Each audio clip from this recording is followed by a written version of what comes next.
First, let's bring in Andy Slavitt, White House senior advisor for COVID response. Andy, thanks so much. First, on getting the shot, the administration is planning to roll out a nationwide vaccine availability website soon. Now, the last time the federal government did something like this was with Obamacare, and everybody knows there were a lot of issues getting it off the ground. Question, how and why will this be different? Well, I'm sure there were lots of websites since Obamacare, but probably weren't newsworthy. Look, nothing this big. Well, look, I think helping people find vaccines is first a function of getting more vaccines. Most important thing we can do is get more vaccines out and available to people.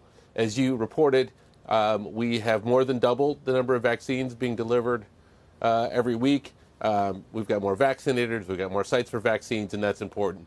But for people who are a little bit more on the fence about taking a vaccine, we also want to make sure that the process is easier. Andy, with great respect, I apologize for interrupting. The satellite delay is awful. What I'm talking about is the website. Yeah, that's what's coming. It's supposed to help us. And how's it going to be different?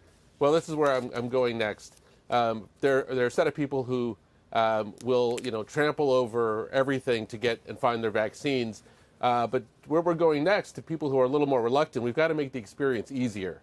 So we've got to make it so that if you or someone in your family wants to find a vaccine, you can locate places near you, you can link into their systems, and you can make an appointment.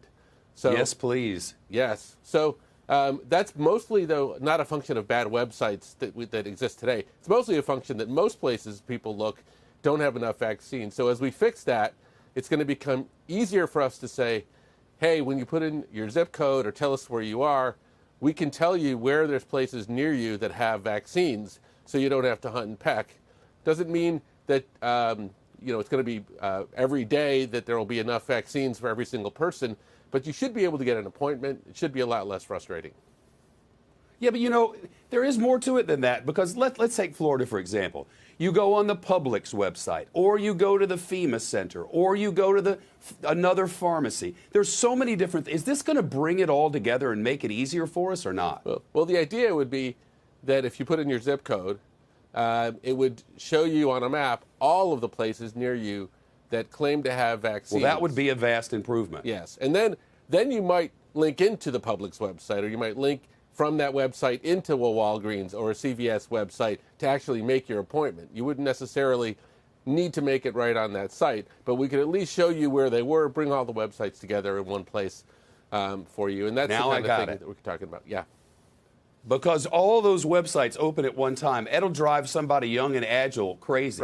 Right. Somebody my parents' age, it might drive them to the grave. Well, all right, think one about more all thing. The people, right? Yeah. Yeah, on the return to traveling and a more open society, Andy, you've said that vaccine passports should be free, private, and secure. Got that. But you also say the federal government shouldn't be involved. Aren't vaccine passports crucial to reopening the country, and shouldn't they be a priority of the federal government? And if not, why not? Well, look, I think it's a priority for Americans to be able to demonstrate that they've been vaccinated, and we get that, and we support that. What I think we are more cautious about is, say in Israel, it's the government that is keeping the data, keeping that website, making those decisions, and keeping all that information. We think that the public will be more reluctant to get vaccinated if they feel like the federal government is playing too much of a role in that. Right. But the good news is, much like other standards and other technology and other innovation in the U.S., there are groups that come together, and there already are, retailers, travel, venues, hospitals, doctors, technology sites, and they're creating these standards that I think meet the criteria. And we are trying to put out the criteria that are important to be met. It doesn't necessarily mean that the government is the most efficient person or the efficient organization to build and hold this data. And we think that the public, from everything we know, is more comfortable if it's actually not the government doing it. Shepard Smith here. Thanks for watching CNBC on YouTube.